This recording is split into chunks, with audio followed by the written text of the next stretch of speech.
call now. Hey guys. It's just a pineapple. Hey, what's going on, guys? Here at the Swamp, get ready to beat LSU. Y'all tune into Rule Number 1 podcast on Monday. Yeah. Welcome in. Rule 1 podcast, Brian Spradlin, Nathan Smothers. Today we got us Mr. Danny Coca, our special guest star, you know, the Florida man, as me and Nathan like to refer to him as. Come on. Thanks for having me on, guys. Yeah, guys. So a little bit about Danny. He works in the citrus industry in Florida, so we're going to do a little bit of diving into the citrus industry, kind of the effects of Hurricane Ian and how that has affected agriculture as a whole. And then we're going to find out a little bit about him and his background and where he's come from. So Danny, your official title is a crop insurance agent, right? Or crop adjuster. Okay. Man, that's pretty sweet. You got a brand new F-150 you're riding around in. Well, new to you, for your work truck, and you're going all over the state pretty much. Right. Doing what exactly? So it's not just citrus; it's mainly citrus. And what we do is you get claims like for the hurricane that just passed. We're working hurricane claims, so we got to stop by and see all these growers and farmers, and before they can make any kind of decision on what they're going to do with their fields, we have to go by and look at it first and decide if they're going to do that. Because if they do things without our consent, then they can lose money off of that. So, your job that you've just taken, you're a young guy, you're 22. Yep, 22 years old. So what I'm getting at is how has taking this job kind of affected your life? And we like to ask all of our guests our question off the rip. What is your number one rule to live by? Okay. Well, first, the job has affected my life, tremendously in a good way. Coming out of college, I was, looking for jobs, and I was set to take a $15 an hour job. And then I got a call from my supervisor, and then I got this job, which is, it's been a blessing, and it's a lot better than what I was going to have. And in terms of, my number one rule, I kind of like to live by two things. And, the first is, don't judge people, because if you judge people, that really doesn't make you any better of a person than them. And also, I like to put myself in, in their shoes, even if I don't agree with them. Like, why do they think like that? What would make them think like that? Things like that. yeah, I really enjoy that because especially like nowadays, I feel like the world is like either like full of hate or full of like there's such a division in the world, and I feel like everybody, we all hear about it. You walk into Walmart and you're like, yeah, there's a lot of characters in there. And you walk into Walmart and instantly off the rip, you're like, what are they wearing or what are they doing? Right. And I feel like if we can all kind of have that same mindset of being like, well, let's put myself in their shoes. Why would they pick those shoes today? Well, I'm the first person to tell you, like when I meet somebody, I'm going to judge them off of how they talk, like how they pronounce things, how they, carry themselves, one. And then two, who are they? Like, what kind of person are they? Are they, a good person? Are they, have good intentions? They have a good background? I'm going to figure out who they are first before I make a judgment of whether or not I want to be around this person for myself. Yeah. But I think a lot of people need to start doing that. It's kind of seeming nowadays, if you're associated with certain beliefs, you have a certain rep, I guess, towards you already. And people kind of just, write you off. Like, I don't even know. Yeah, they label you. Exactly. Stereotype, stuff like that. And I just think the world would be a hell of a lot better place if people just, I'm going to get to know this person before I make my judgment. If you decide like that's not the kind of person you want to be around, then you don't got to be around them. Yeah. You know what I mean? And if you do got to be around them, you got to work with them, just make it work, But that's pretty much it. That's a pretty mature perspective to look at it. Like, me and you might not get along here, but we work together. We got one common goal. Right. Let's do our job, and then that's it. I'll see you tomorrow when I come in and work again. Right. Yeah, you don't necessarily have to be friends with your coworkers. Right. I mean, I feel like that also starts with good leadership and management and everything too. As long as you can get your workers to buy in, it doesn't necessarily have, obviously you want the healthy environment where everybody gets along and has a good time.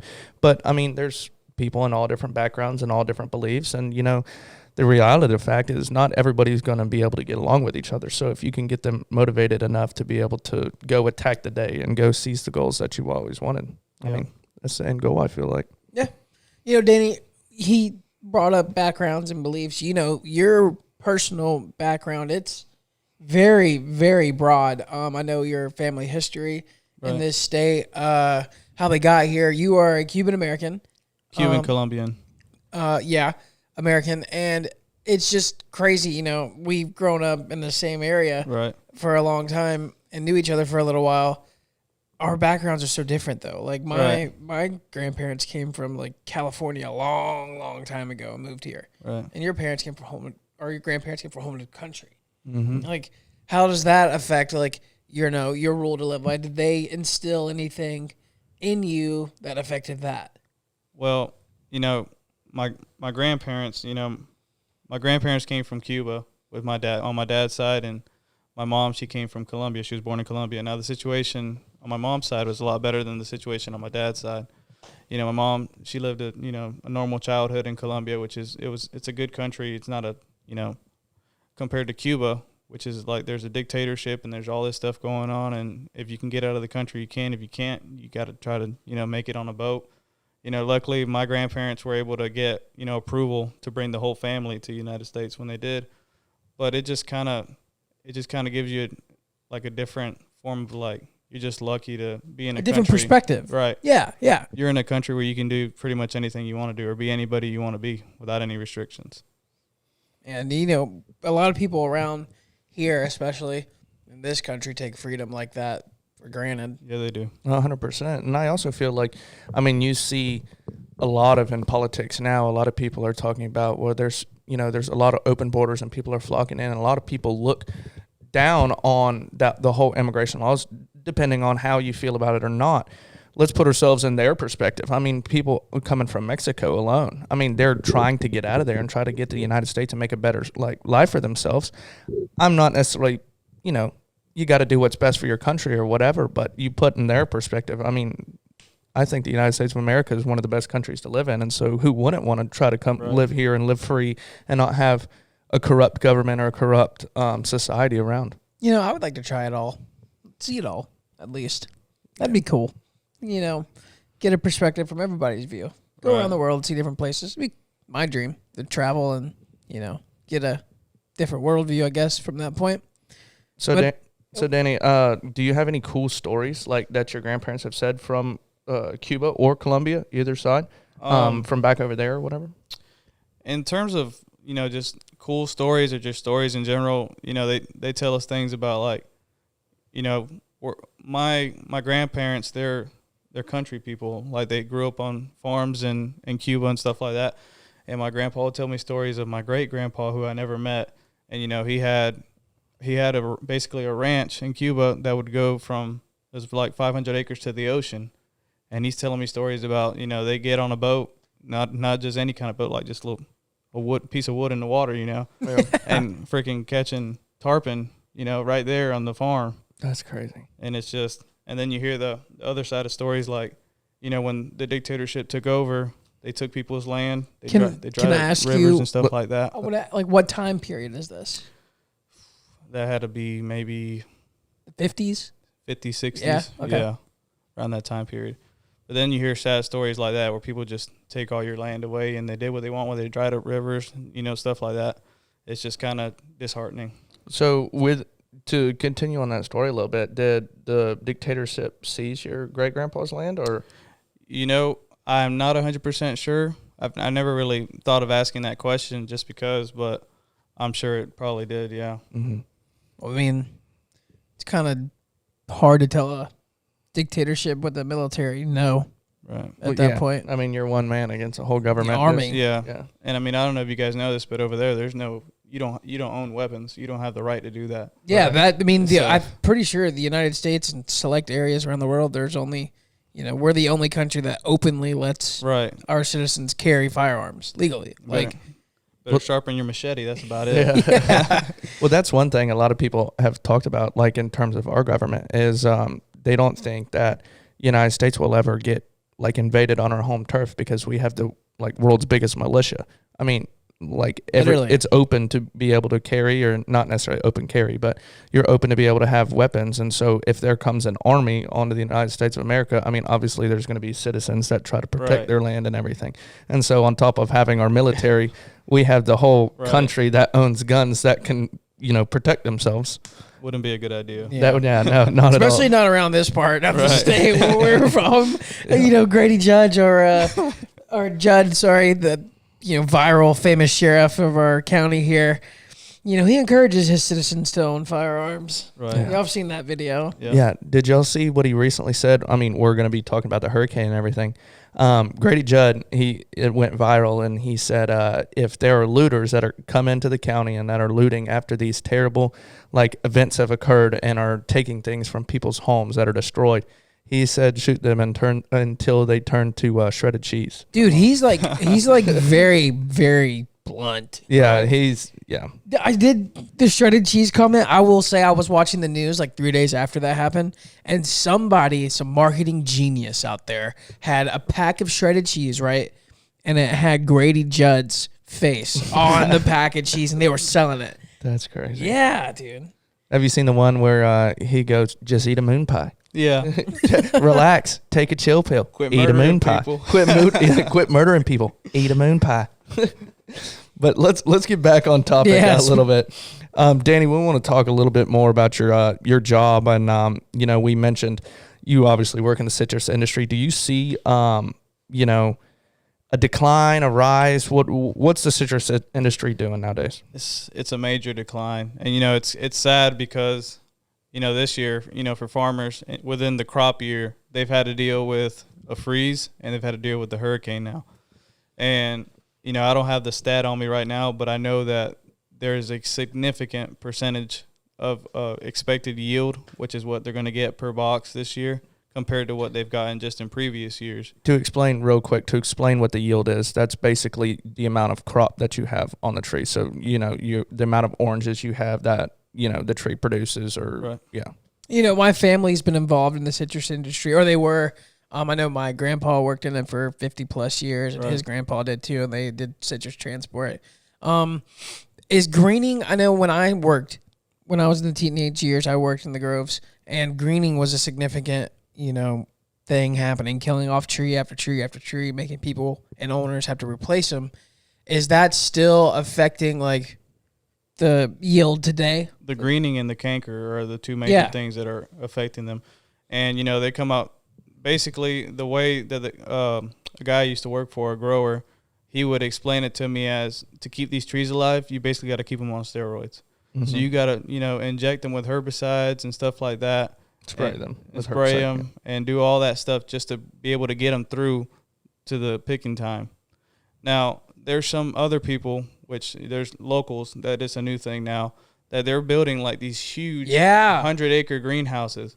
And supposedly what I've read on it, they've had to plant. They haven't had to plant as much as they had, less water, and 5 times the yield. So that might be the new way to save the citrus. It's just if you want to cover all that land. If they're getting 5 times the yield off of these greenhouse, groves, people are moving to Florida. It's a grove owners are selling off to real estate agents and big construction companies day after day here in Florida, and there's more condos getting built up.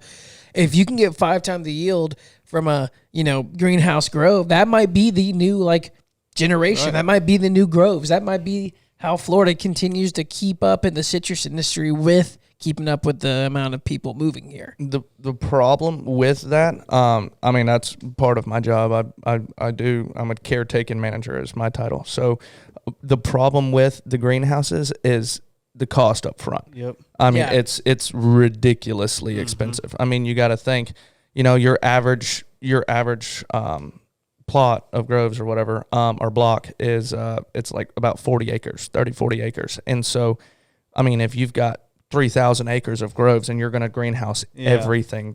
You've got to think about the metal and the poles to go up. You got the screening that goes in. Then you got to run all your irrigation through everything. Then you're probably going to replant it as a whole and start as a brand new grove. You have to. So you're talking millions of dollars. Yeah. You're not up front. Yeah, you're not necessarily building these greenhouses around your grove. You're pushing everything, starting completely over, and then doing it. So you're talking millions of dollars of startup cost. Well, I feel like with how the world's moving and how bigger companies are taking over everything. You mentioned the greenhouse groves around here. They're owned by Dundee, I'm pretty sure. Dundee. Yeah, which is a pretty big name in the citrus industry around Florida. It kind of seems like the mom and pop places, you know, they might be able to hold on as long as they can and hold out and keep doing it the natural way. But eventually, like, evolution's going to take over. Like, you're going to have to keep up with everybody competing in the same field. Right. At one point, if that's the new turn, it's going to be tough for a mom and pop place to keep going. Right. And for a lot of these growers, they are just mom and pops. Yeah. You know, there's not. I mean, you got your your Ben Hill Griffin, the citrus, the Dundee, stuff like that. But a lot of these growers, they just started out, had a bunch of land, and accumulated it over time from their family. So that kind of stuff, they're just going to keep riding it as long as they can. If they need to replant, they'll replant. And if it dies, start over. Well, what's crazy is if you look around the world today, I believe the average farmer is 55 years old. And so if you see this, I mean, this is average too. So, I mean, it's almost retirement age is the average farmer. And so a lot of these people I'm sure Danny's seen it. A lot of these men or women are stuck in their ways. And so they don't want to evolve with times, and times necessarily aren't working, and they try to come up with solutions, but they've done the same thing for 40 years and have great profit margins. Why are they going to change this now? And so I think that's part of the struggle of developing the citrus industry, is because your average farmer is 55 years old. Why am I going to start all new at 55? Well, I think that's a part of it too. You said like they're 55 and they like to hold out. Well, let's just say a hypothetical mom and pop gives this citrus industry to their only son, and only son is into, business law. And man, I have 45 acres out there that are worth this much money that I could put towards, my dreams. I can start my business. And that's a big problem nowadays in the citrus industry, because that's what it's coming to. A lot of these older people that have owned groves around here are starting to sell out, like Ben Hill Griffin. Not Griffin necessarily, the one in Lake Wales, Hunt Brothers. Right. Those guys sold a lot of property off, shut down the plant over there, I'm pretty sure. I think so. To realtors. And they're chasing a different dream. They wanted to use the money from their past families to go do something else with it. That one piece that they sold was nothing for them.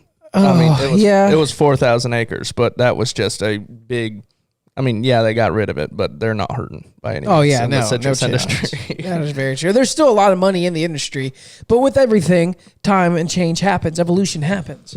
And that's with everything. Agriculture, life, technology. That's what we do as humans. Florida's for sale. Yeah, literally. They're buying it up. Big time. Dan, obviously we're kind of titling this episode The Florida Man, so we want to hit on all different kind of aspects of being a Floridian.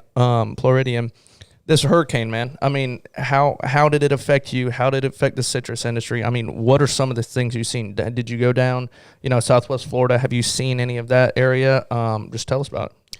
So me personally, it didn't affect us too much. Just had a couple trees down at the house, the usual, Florida man stuff, you have a couple trees down right here. So, everybody knows what it's like to go through a hurricane unless you're not a Floridian. But in terms of like going down south for work, I did go down south. I went down to Fort Myers, Arcadia, stuff like that, where it really got hit, and you really see the damage. You see 40-year-old trees completely uprooted out of the ground. Actually, there was a grove that I went to in Arcadia, heading towards Fort Myers 2 weeks before the hurricane. I went there a couple days after the hurricane. It was completely damaged, 100% damaged. Like the trees and everything just They were gone, uprooted. gone. Yeah. Everything was gone. Man, I went down to Inglewood, which is right. 25 to 30 minutes north of Fort Myers, and I handed out supplies and stuff after the hurricane, and it was leveled. Like big trees tumbled over, mangroves like on the bay just stripped of all the leaves. It was insane. They looked like it was a frost took over and all the leaves fell off. It was crazy looking. And it was just, it's nuts to see all that. And I'm sure it affected every single agricultural person in that area tremendously. Yeah, I saw this video, and obviously you can't trust everything you see on the internet and believe everything you've seen on the internet. But this guy, he's standing in one of the streets in Fort Myers, and he's standing waist deep in water, like in the street, and he's walking up to his business. He goes, "Let's see how it's fared," and like he showed the camera inside his business, and it's bone dry. I mean, and this is 4 foot of water. And he goes, I guess Flex Seal works. And apparently, apparently he had Flex Sealed the lining of all of his doors and everything. And allegedly it worked. I mean, it could just be a little. Hey, that's a joke. smart. That's New a smart sponsorship right there. Yeah, dude, that's a new label right there for that guy, that business owner. I saw Everglades Fishing Company in Everglades City. Man, that guy's store was underwater. Like the next day, he went and had to check on his store with a boat. Like all of it, it was bad. But you know, about 2 weeks ago, I saw him post on his Instagram story, back up and running. You know, these people in Florida, they don't. Yep. They get after it when something like that happens. I know the day after the hurricane, I went over to my parents' house, helped them out, cleaned up the yard, cut down trees, and then went back to my yard and my house, did all the stuff. Came over to Nate. Wow. Right? Got hammered. Wow. Yeah, so I'll go into that a little bit. I live on a lake. You know, we've talked about where we record. We call it the Grove. I live in a citrus grove, or basically. Yeah, we're looking at trees like right there. And we're on a lake, and so the Peace River, which is a pretty popular river that runs through the state of Florida, there's creeks that run off of it, and one of the creeks run into the lake I'm on. And so obviously when you get the piles and piles of water on the state like the hurricane, the Peace River floods. So whenever the Peace River floods, so do the creeks. Well, the creek was funneling into the lake I was on. Dang, sure did. And so I had water surrounding my whole house. Nothing ever got wet, but I mean, you stepped out of my garage and we had water right next to our sandbag. So, you have like this beautiful road coming in onto the property, like right down by the lake. It's so pretty. Yeah. And when it's nice and sunny outside, and then the day after the hurricane, I was pulling up. I was like, I'm going to try to help some others. And I didn't even get to the shoulder where you like go down towards the house on the dirt road. I just looked down and I saw the lake was just the lake was over the grove and the trees the lake and the trees became one together. There was no more road, and I was like, well, I'm not going down there, and I hope my friend's not down there. But if I need to go check on him, I will. Yeah, there was a power line actually in the lake too, where it was supposed to be the road. The power line had fallen down on the road, and then the lake had come up so much. And so we literally were having storm surge in slap middle of the state. It's basically what was happening, was a surge. But one of the craziest things that happened in a storm for me is, so being that the lake's there, my septic and drain field is all right there. So whenever the water comes up, my drain field will flood and back up my septic, and then you can't flush a toilet really. So I had a submersible pump in my septic tank. Okay, so I was making sure like everything was pumping out, and we had some people over here kind of hunkered down. And I run outside to, check on my pool. I had to pump water out of my pool, had to pump the septic, and I was just running back and forth all throughout the storm. So I'm checking on this pump, making sure it's going down. And all of a sudden I hear crack, crack, crack, crack, crack, crack, crack. And this huge pine tree just starts falling. And I'm outside, and I just start running. And so all of a sudden, and it's dark. Like this is at 10:30 at night while the storm is like on top of us. Yeah. And it was bad. It was starting to get bad at that time. And so like I was scared. And so all of a sudden I heard crack, crack, crack, crack. And I start running. And I got to the point where this tree had fallen right over top of my head. Like it fell parallel to me. But the branches, when they start branching out, was like right in front of me. Like it about got me. Like it was falling towards me. And I thought I was running this other direction. It was going right towards me. So I was blessed. I made it through. Made it out scot-free. Yeah. You lost one of your 9 lives there, Kat. Yeah, I walked back inside. I was like, guys, we're just not going to flush the toilet. I'm not going back out there. Deal with it. Yeah. Go in a bucket or something. I don't know. There's a pool right there. But yeah, no, Dan, I know this is another huge point in your life. You just got engaged recently. Yeah, dude, congratulations. Thank you. Yeah, so the Florida man got tamed. Yeah.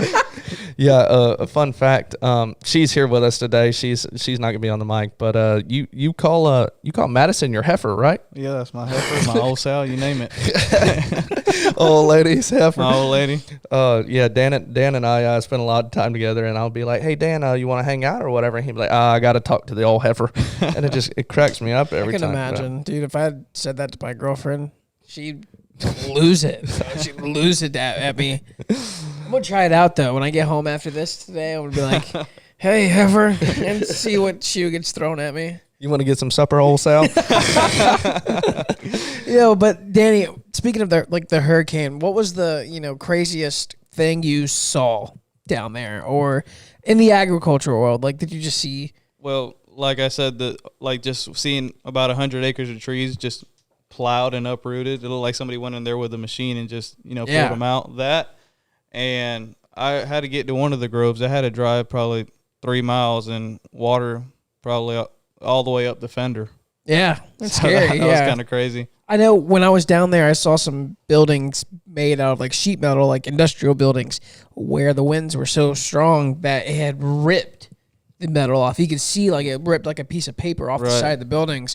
I know a lot of the farms and stuff down there, the like workspaces are made out of that material, or they just kind of.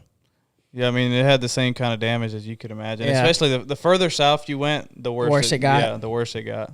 Man, that's tough. I know those people are hard workers, though. They're probably recovering. You've been to the area since, I'm sure. Which I was in Arcadia last week, and the guy that we were working for, he said, the hurricane tore down all our pump sheds, and we had to build them, and they were already all built. And it's been only a month, and you got so many different groves with new pump sheds already.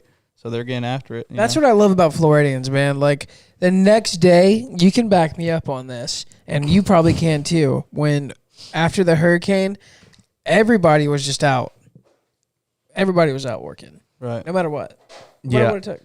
Yeah, no, the literally the next day after the hurricane, I filled 300 sandbags. 300. Because at the time we didn't think the rain wasn't coming in or the flooding wasn't coming in, and then all of a sudden it was just like the surge started coming up, and so it was rough. But good. No, I think I didn't see it, but one of the craziest things that I heard, this guy was calling us because once it happened, everybody's calling, when you come to check up on us, when you come to check up on us, and you got to think within the first day of the hurricane happening, we already had 200 people put in claims. And it's been way more since then, but just on the first day after the hurricane, 200 claims came in. Hey, that's a busy work day at the office, bud. So also, that truck got a lot of miles, didn't it? Yeah. All in the state a lot of miles. We got a phone call from a dude from Bokeelia, the island, that had I think he had palm trees and stuff like that. He had that kind of nursery. He said, hey, when can you guys make it out here? And I was like, well, do you got a boat to get us to your island? Like, there's no way we can get out there. Right. So that was kind of crazy. But that would be wild if he came pick you up on a boat. Gonna need a company boat. What do you think? Yeah. That'd be a fun day at the office. Yeah. That's awesome. Yeah, it's kind of like what Brian was saying. I filled 300 sandbags, and you look at all the linemen. The day the hurricane came in, you just see them. Like the days leading up, and then the days after. Just headed south. They were going right into the blunt and had no idea what to even expect. There's a guy working on there's a crew working on our power line that I said it fell down, and the whole crew was from Mississippi. And there was I don't know if people are familiar with water moccasins, but in Florida, a cottonmouth. Yeah, cottonmouth, water moccasins, all different kinds of names for them, but it's basically poisonous snake, similar to a rattlesnake. And these guys, they're from Mississippi, and all of a sudden there was a cottonmouth that come crawling right up to the truck, and they're like, "Whoa, what is that?" And they scared them off, to say the least. But I think you can say I don't blame them. Yeah, they got rid of the problem. Yeah, they eliminated the threat. They eliminated the threat. But apparently, I heard a couple other eliminated threats soundings from my house. Man, so I think they had a couple more run-ins. But we got to respect our linemen.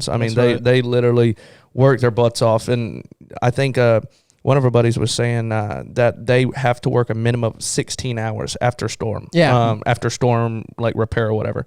So you got to think those guys are putting in crazy time. They love it because they're getting major payouts, but that's a lot of work.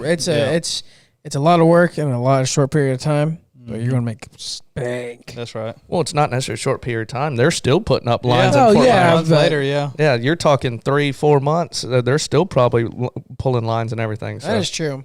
I know that this tree services, the people that get called in for tree removal, brush removal. There's a big company out of Kansas City that came into Polk County and got the contract through FEMA called the Kansas City Tree Service. They have 65 trucks down here that have 2 trailers on the back that are huge.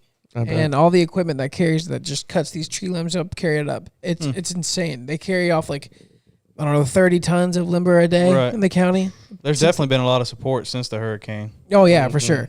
For sure. Oh yeah, I mean, you turn on the TV and you see all the time. You're like, for hurricane, like revamp or whatever, help support Hurricane Ian people. I mean, you see it. We're big Florida fans, so we watch Florida Gators on Saturday. I mean, there's probably 6-7 commercials every single Saturday about it. Right. Very true. But Very true. And I'm so happy for you though. You seem like you found a job that fits your lifestyle that you want, fits something that you're passionate about, and fits your schedule. I know you do a lot of things outside of, working in the citrus industry and with your company now that I'm interested in. I know you love to hunt. Right. I know you love to be outdoors. I know a lot about you, and I kind of want to get that side of you too, because I want people to see like the fun side of Danny Coca, not just the work side. Right. What do you like to do? It's my Saturday off, other than record on the Rule 1 podcast with us. It's like, man, I'm going to go do this today, kind of relax and have fun. Well, this time of the year. Oh, yeah, October. It's rifle season. I'm hunting. Yeah. it's time to roll. Which, my dad, my parents, Cuban and Columbian, my dad didn't grow up hunting. We have 5 acres behind the house. And I've always wanted to hunt, and that's something that I kind of, just did it on my own.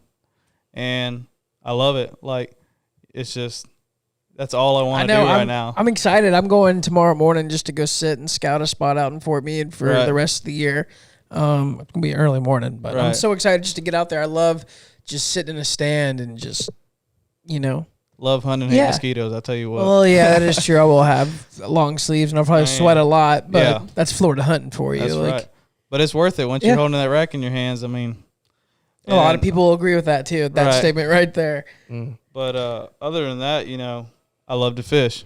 Hunt, fish. Hunt, fish, love every day. Come on. That was Luke Bryan, right? Yeah, Luke Bryan. That was funny. But I like bass fishing. I love bass fishing. I love any kind of fishing. I love bass fishing, saltwater fishing. I want to try new things. I got a buddy who lives in Fort Myers, and he catches peacock bass all the time, and he's catching tarpons in ponds and big snook in ponds. I want to go down and do that with him. Just something to add on to it. And I might get into a fishing saltwater tournament sometime. I will say, since I've gotten out of college like this, I've found the knack to want to do new things. We obviously are doing this, but this past summer, I spent the whole summer traveling. I was all over the place. I went to every named beach you can think of in the state of Florida. I went to Marathon, Key West, St. Pete, all over the place. And I went diving off of Alligator Reef in Marathon, and it changed my, I don't want to say life, but I want to. It was different. Yes, that's something I want to do yearly. I enjoyed it so much being down there, seeing all the colorful fish. I saw about a 3.5-foot nurse shark, and the coolest thing I saw on that dive, man, was about a 6-foot moray eel, the really green ones, about the color of that gator head right there. It was insane. I saw it from a distance, so I didn't feel threatened by it, but I was still close enough where I could still see the color, see how he moved. Man, it was a whole new thing. I was like, oh. I've never done that, but you got to try it. When you see that eel, that's the kind of stuff you see from a distance. Oh yeah, I would say I was probably about 100, probably 90 feet before he came out. I would try it though. Yeah, dude, it was so much fun. I'd highly recommend. They say about those eels, obviously people know that they carry electricity, they can electrocute you. But they say one of their worst things is they bite like hell. They latch onto you. Dude, the YouTube videos, their teeth, man, they just look like needles. Man, I was with Brandon Jordan. He does the Jigging with Jordan on YouTube. Yeah. I was diving with him off this reef, and dude, he was right up next to it. The eels swimming there, and he's just cruising along with this little jet ski thing, and I'm he dives with gators and stuff. Yeah, man, all kinds of stuff. He does treasure hunts too. It's pretty cool. But man, it was crazy. I want to be like that one day. I want to be able to get up next to something like that and have that comfort level. But I'm just starting out. Yeah, I think y'all could have that. I'll be all right. You don't want to ever learn how to dive? That's on my bucket list. I'll dive, but getting close to sharks and stuff like that. Nah, y'all can have that. The coolest thing about it was I was like floating above the water. We were about in 30 foot of water, and I looked underneath me, and that's when the nurse shark came out. And all you could see was just a silhouette, just of the shark on the. Oh, it was so cool how they just glide, man. It's so smooth. They're so peaceful. They don't bother you unless you go bother it. Like it was really cool. I highly recommend to anybody out there to go dive. Tell that to one of them surfers. I got to Real cool. they're just trying to catch a wave, and then there goes my foot. Right. But a lot of those guys return to the water. Yeah, they do. Yeah, they love it. I mean, I do. I would. I think I would too. I would too, but I might carry like a pocket knife with me if I'm surfing again or something. See if I can like poke them. I know you like to deer hunt, and it's deer hunting season. That's what your main focus on. And he likes to turkey hunt. Right. Are you getting into that this year? And I am. Yeah. Well, actually, I think today's the beginning of the fall turkey season in our zone. But I think right now I'm just mainly going to focus on trying not to scare the deer away. So try not to shoot turkeys, which we got plenty of turkeys and stuff like that. But I think I might save that for the spring. Yeah, the fall season. I mean, I'll touch on that a little bit. We have in the state of Florida, we're the only people or only state to be able to have Osceola turkeys, and so Osceola turkeys is just like a subspecies. You have Merriam's, Rio Grandes, Osceolas, and Easterns, and so those are the 4 species. But we're the only state that has Osceolas. So they say they're the smartest turkey. They're very very hard to hunt, and so in the fall season they're not responsive. So in the spring, when you actually normally hunt them, they're responsive because it's their like mating season. Right. And so in the fall, a lot of times if you kill one, it's like if they, walk past you, you're not calling one in, or it's not as exciting really. Right. And so, I mean, I've killed him in the fall. Right. Obviously I love hunting turkeys, but I mean, the spring, boy. Come on. Man. The spring bull. Well, when you talk to them. Yeah. And so, well, y'all know them like, well, I won't get into that. So basically, you're talking the love language to a turkey. Yeah. And so you're sitting in the you're sitting next to a tree, and you're calling them in or whatever. And they say turkeys have the best eyes in the woods. And so I mean, if you barely flinch, they'll see you and they'll haul ass.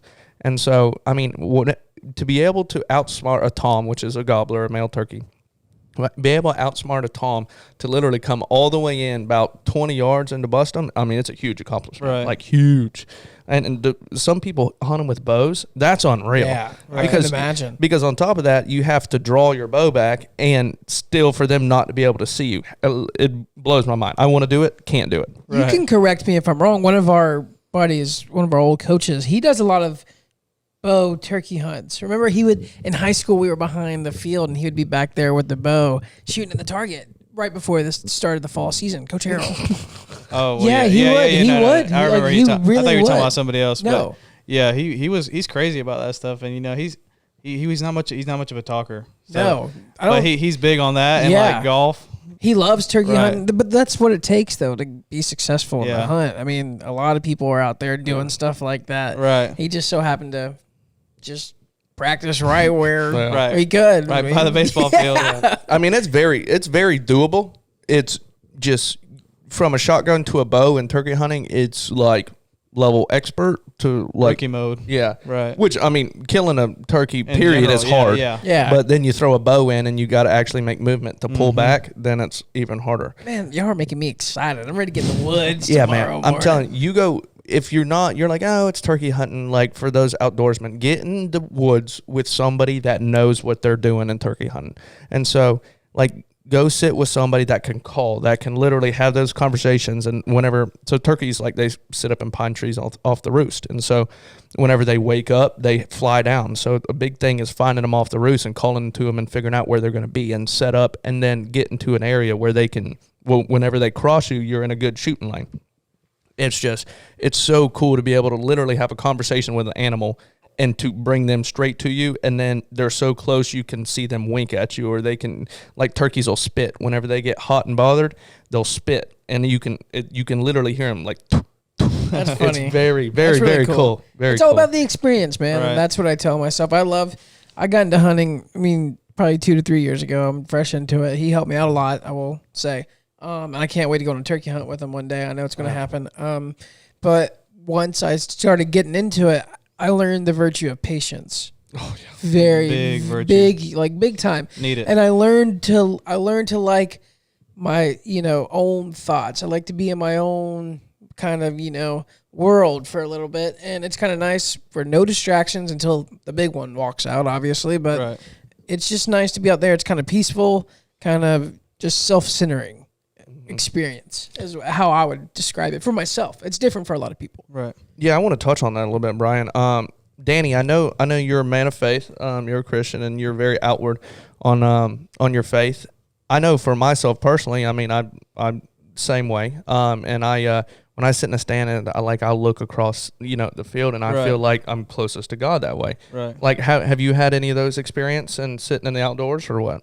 I mean, you definitely do, and you hear a lot of people say that. This is when I feel closest to God, and when I sit out there, I just think about how blessed am I to be able to hunt out here, because it's not my land. How blessed am I to be able to know people that allow me to do this? How beautiful is this that I'm around? Like, a lot of people go lifetimes without experiencing that. Right. People twice our age, people have to work 30 years before they can experience that. So it's just, just to be able to do that, you realize how beautiful it is, and you just think about how blessed you are. I tell my fiance that all the time, that we're just so blessed to be able to do that kind of thing. Yeah, man. It's I actually made a TikTok about it, and I was sitting in the orange groves and I was dove hunting, and I kind of just said, I was like, it's crazy. He goes, whenever you sit in the woods, you have these thoughts, and you're like, dang, I wish the whole world can see this moment right now. Right. And you take a picture of it, and you're like, oh no, that's not a good one. Not and even you take close. another picture. Not even close. Yeah, and then you take another picture of it, and you're like, well, that's not a good one either. Then you take a video, and it looks worse. And it's like, how can I not capture this? And I feel like it's one of those things whenever you're in that essence, you're like, wow. Like, Right. you're almost in awe. I will say that's how we were when we were the deer in North Carolina. Yeah. We were like taking pictures with it. Like, well, no, it don't look right. Like, they don't look the same, man. Right. Like, they always look bigger in person, by the way, for any hunter out there. They always look bigger in person. Well, I'm not even necessarily talking about like the harvest. I'm talking about the whole process. Like, I'm a guy. yeah. Scenery and stuff. Yeah, it's beautiful. Yeah, I'm a guy that I can sit in the stand at, get there at 5:30 and pack a sandwich, and I could sit there from 5:30 in the morning until 8 o'clock at night and be content without my phone, everything. I like how y'all mentioned how beautiful it was. Remember the valley, or not the valley, the kind of low point of that stand that we were in the woods in North Carolina? Wasn't that like just... Yeah, there was a little, to explain what Brian's saying, kinda. yeah, it's almost like a creek bottom. And so when it flows, the creek will run through, and we were up in North Carolina, so there was lots of valleys and slopes and everything, and the way kind of like the land rolled was very, very cool. And then the sun would come through the pine trees and hit those valleys. Pretty cool. It's very interesting. We actually hunted the last 3 days of the season in the dead of the winter. So the rut was gone. Right. We were just kind of just out there, It was like a little mini vacation. Right. But we wanted to try to get some meat if we had the opportunity. And lucky enough, we did. And nice little solid 6-point walked out. Got him in the cooler. It was a great experience. We made a lot of beef jerky out of them. Yes, we did. Yes, we did.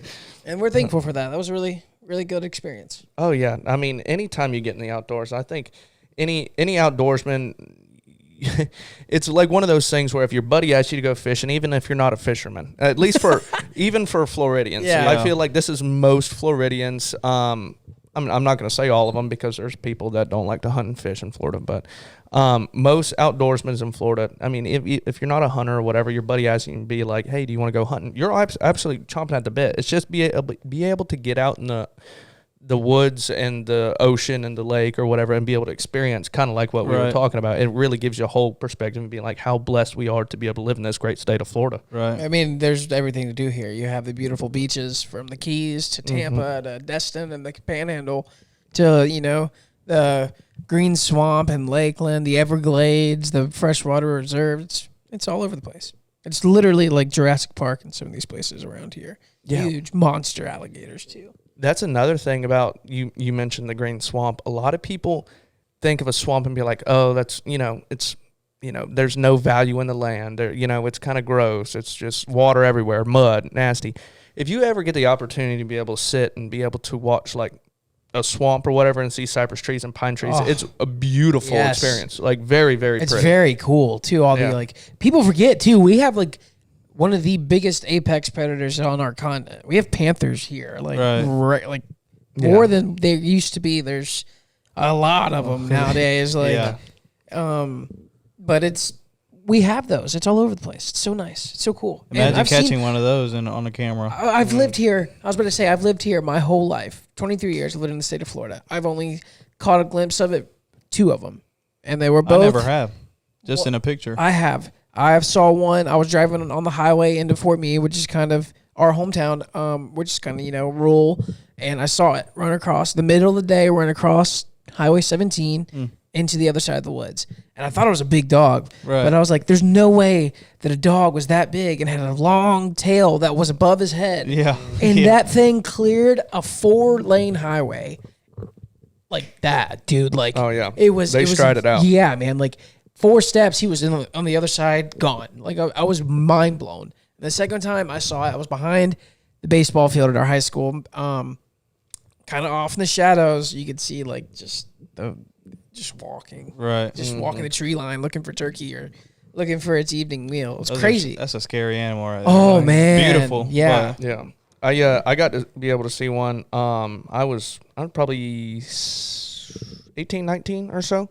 I was down at Thanksgiving, and my mom and I were actually riding around at night, and it was on our family's property, and we were riding around and just had the spotlight shining or whatever, seeing what we could see, talking, having live talks, whatever. And I was like, there's a pair of eyes in that tree, Mom. And so we, pull up there, and I shone the spotlight on there, and there's this panther chilling. Yeah, man.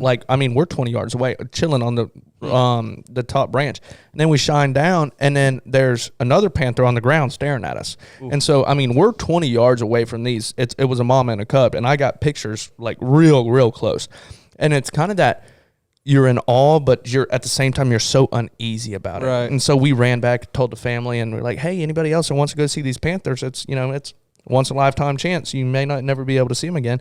So we had 15 people out there with cameras and video cameers and everything. But they're beautiful, man. They're like it's a respect sound. though. Yeah, right. yeah. You got to respect. You'd be them. like, yo, if that thing moves, we're gone. Get out of here. Yeah. Wow. Like, because it's not one of those. They're very much protected. So if they come at you and you kill one, you're going to jail. You're probably going to jail. Like, you have to have scratches on you to be able to get away with it. They are protective as a species. Like, they don't mess around. Like, they got cubs. You better get out of their territory immediately.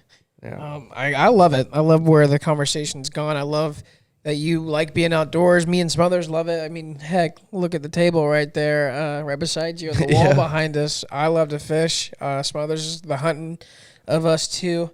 Other than the outdoors, is there anything else you like to dabble with? I know. Since I graduated, got done with baseball, there's a way that you gotta try to stay in shape. Yeah, because Smothers knows this because we used to work together the summer before our senior year. I came back the heaviest I ever been, and then I had obviously you lose it because you do all the running and all the training and stuff like that. And now that I'm done working out, I pretty much ride around across Florida all day, every day of the week. So I'm not very active. So I'm sure that we go to the gym a lot. So we try to go as much as we can during the week just to kind of stay in shape and stuff like that. I'm trying to get back into the gym. I was lifting during the summer, and I got busy with just life, kind of. Right. And trying to try to get this back up. We've had some late nights with recording with people, setting up, social media posts, kind of stuff like that. But I've been consistently running. I like to do cardio. Right. I don't know why. I just I like the endorphins that you get from it, that feeling, that natural body high that you get when you go run. Like the other day, I was just sitting on the couch, and I looked at my... Why are you doing that? This guy. I do like to run. I get done running, I'll be like, what was chasing me? I don't get a high from it. I'm like, why did I just do that? No. Like, why did I just run? You've never felt that, though?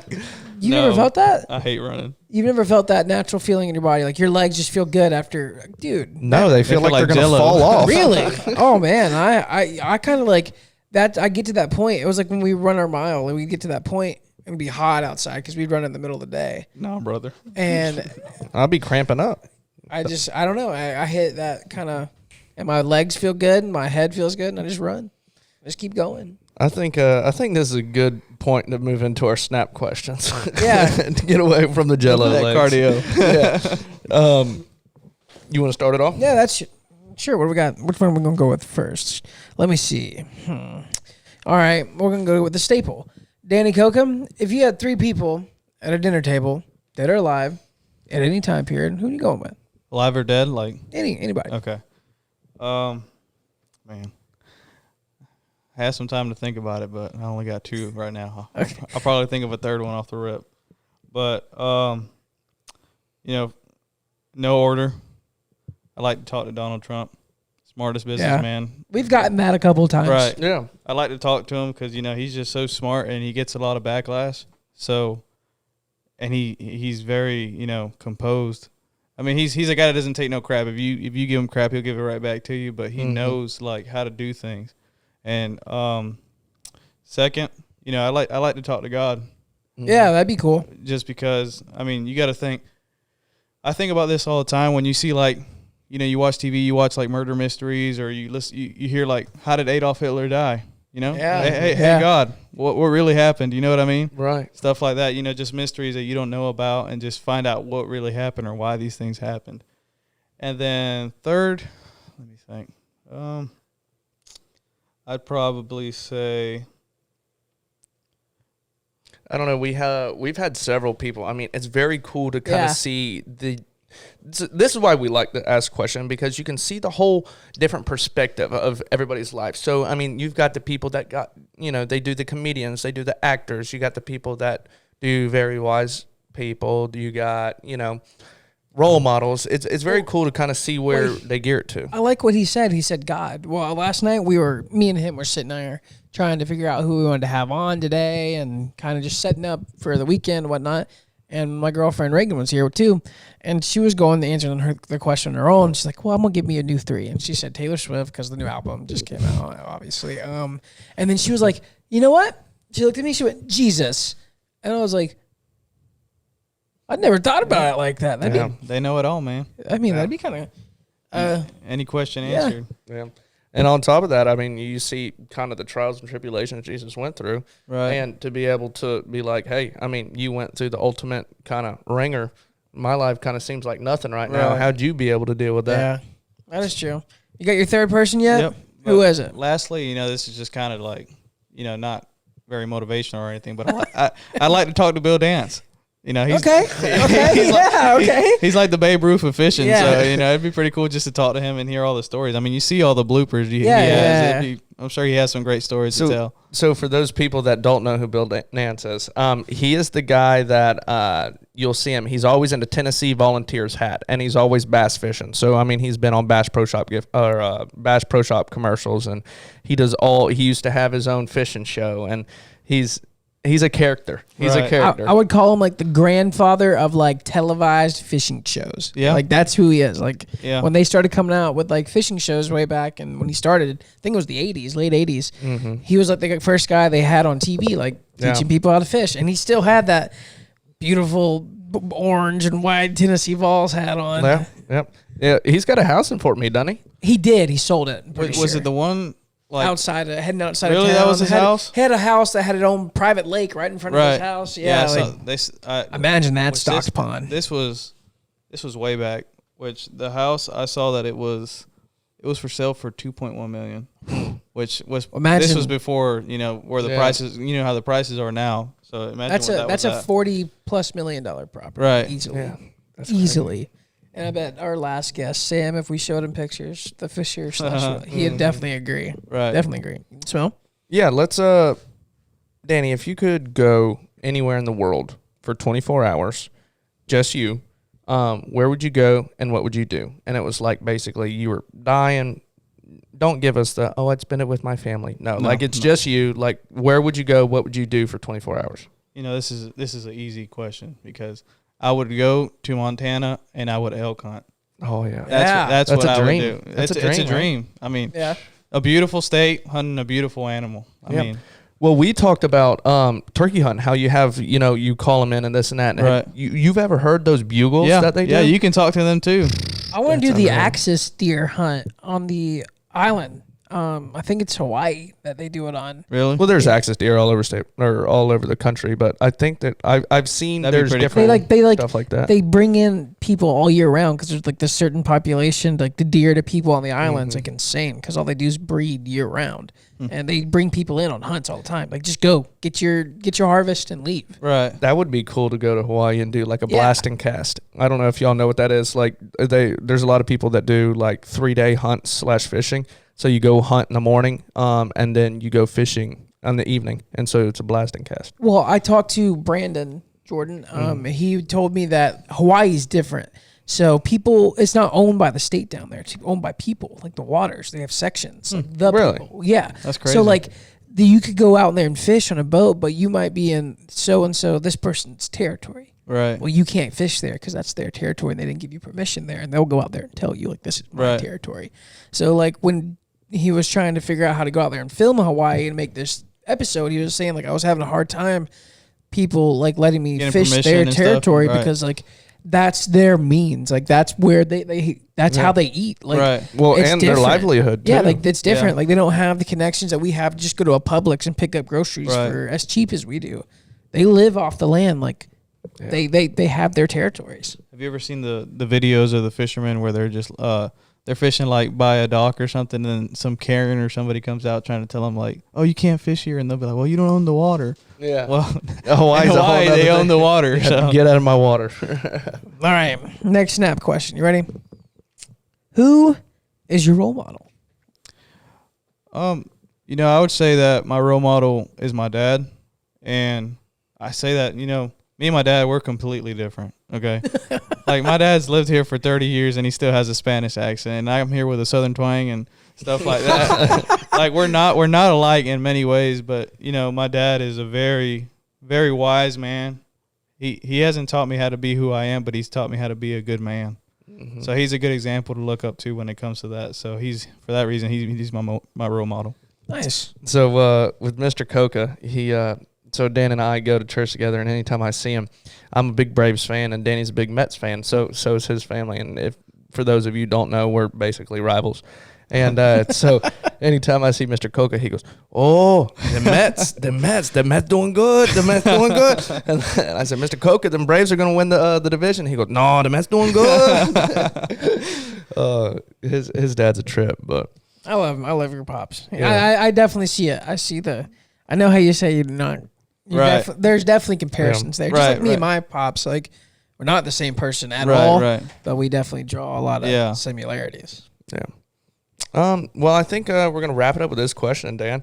I want to ask, you know, there's a lot of unfortunate people in the world, you know, unfortunate circumstances, and a lot of organizations that try to help out with that. If you could pick one organization or one specific, you know, group of people to help out, who would it be? So, for instance, you know, you got the Make-A-Wish Foundation. You've got it's Men's Mental Health Month right now. You know, you've got low-income areas. What kind of target area of people that are in need would you try to go help if you could? I think if I could, you know, go out of my way to help anybody, I can't give you a name of an organization because I just, you know, the one that you hear the most is like Make-A-Wish and the famous ones and stuff like that. But I think I would try to help, you know, the foreign people that come from other countries. Mm-hmm. And, you know, I'm not trying to like target out, you know, just like Mexican people coming across the border, because there's people like my family and just all kind of, you know, Hispanics, and they don't even have to be Hispanic. It could just be anybody coming. And, you know, a lot of these people, they get, you know, they come here and they get sent back, which I get it. You know, you can't just come here illegally and stuff like that. Right. But, you know, and you know, you both know this, you know, just as much as I do. Who are the hardest working people in the groves? Yeah. The Mexicans. Hispanic 100%. descent. Yeah. Hispanic descent. Those people work. They come here. They don't come here to be sorry. They get the work visas to Right. come make their money, and They don't go come here to back. be sorry. They come here to make money to support their families. They so do.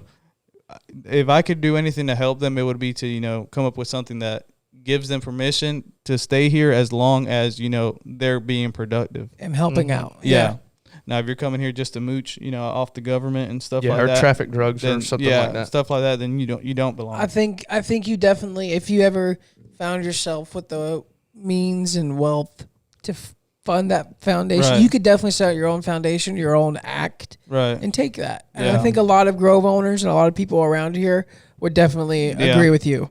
If they could, it would be kind of pick and choose. Right. But I definitely think a lot of people would agree with that. And honestly, some of the people that I've worked with, aside from being hard workers, they're honestly great people. Oh yeah. I've never met like a worker in a grove that's just been a bad person. Like, Yeah, I totally agree. And they're always happy. And we all three have experience Right. working out there. Yeah. Yeah, they are, and they are the nicest people. They too. appreciate the little things. They always offer everything, like Right. help with whatever you're doing, whatever Yeah. task. And dude, I used to have Food. Yeah, all the time.